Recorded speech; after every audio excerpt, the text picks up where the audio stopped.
आज के current regional war situation में कई प्रोजेक्ट्स डायरेक्टली या इनडायरेक्टली अफेक्टेड हो रहे हैं। कुछ एरियाज में रीजनल वॉर कंडीशन की वजह से साइट एक्सेस रिस्ट्रिक्टेड हो जाता है, मूवमेंट कंट्रोल होता है और लेबर और मटेरियल यानी रिसोर्सेस सप्लाई डिस्टर्ब हो जाती हैं। ऐसे केसेस में प्रोजेक्ट डिले हो सकता है, but project managers and planning engineers के लिए चैलेंज होता है एंड कंफ्यूजन होता है कि ये डिले शेड्यूल को कितना अफेक्ट कर सकता है, क्या ये डिले जस्टिफाई और क्लेमेबल है, और प्राइमरी P6 में इसको प्रोफेशनल तरीके से कैसे एनालाइज कर सकते हैं। ये एक न्यू चैलेंज बन सकता है इस वॉर सिचुएशन में।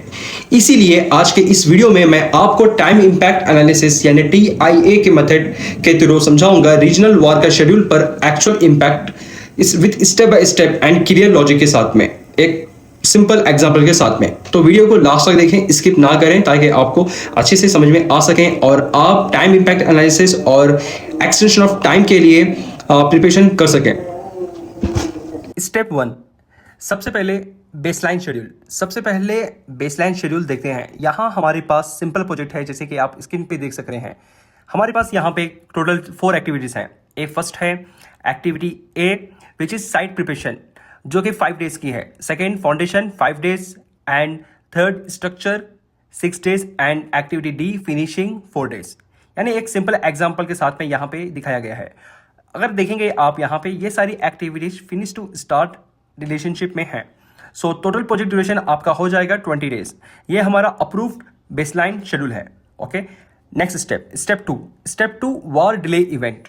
अब मान लीजिए वॉर सिचुएशन आ गई, यानी जैसे कि अभी पैंडेमिक जो चल रहा है, जो अभी अमिड सिचुएशन जो चल रही है वॉर की, इस वॉर सिचुएशन में साइट बंद हो गया, लेबर मटेरियल एक्सेस सब अफेक्टेड हो गए। इस केस में प्लानर क्या करेगा? एक डिले फ्रैगमेंट इंसर्ट करेगा। यहां हमने, जैसे आप देख सकते हो स्क्रीन के ऊपर, x which is nothing but delay event, जो आपकी वॉर के इंपैक्ट की वजह से हुई है। हम क्या करेंगे, यहाँ पे हम इंसर्ट करेंगे जो उसका ड्यूरेशन है 5 days.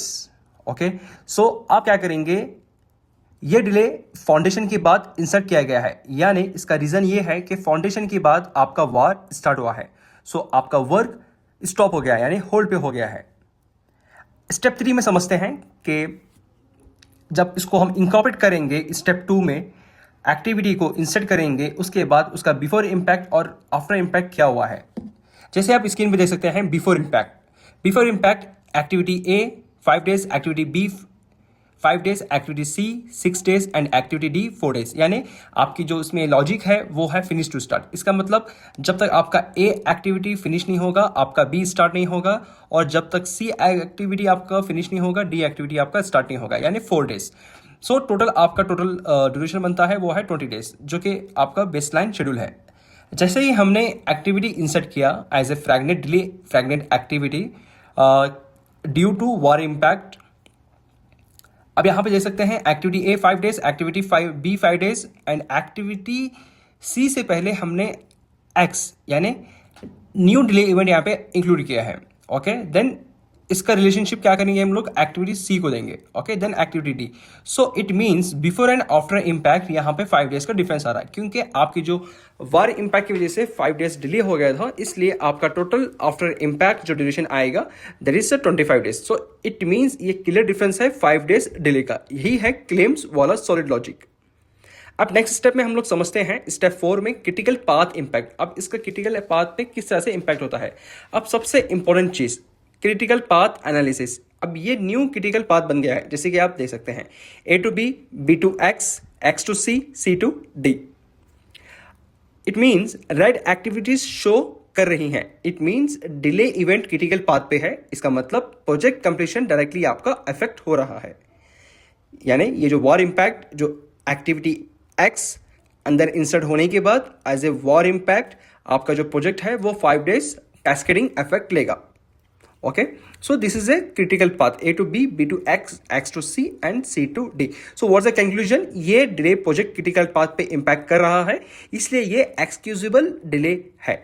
So final claim conclusion, आप कॉन्फिडेंटली क्लाइंट के सामने बोल सकते हो डिले जेन्यून है, डिले वॉर की वजह से है और डिले कॉन्ट्रैक्ट कॉन्ट्रैक्टर के कंट्रोल के बाहर है, यानी वो out of the control of the contractor, यानी ये कंप्लीटली अनफोर्स मेजर है। ओके, सॉरी, फोर्स मेजर है, आप इसको बोल सकते हो। डिले क्रिटिकल पाथ पे इंपैक्ट कर रही है, which is impacting to our successor activities and even our impacting to our finishing activity of the project. So extension of time EOT fully justifiable hai. So if you are having any doubts, please let me know on comment section. Share this video to needy peoples and subscribe to my channel Azhar Technical Zone. Thank you.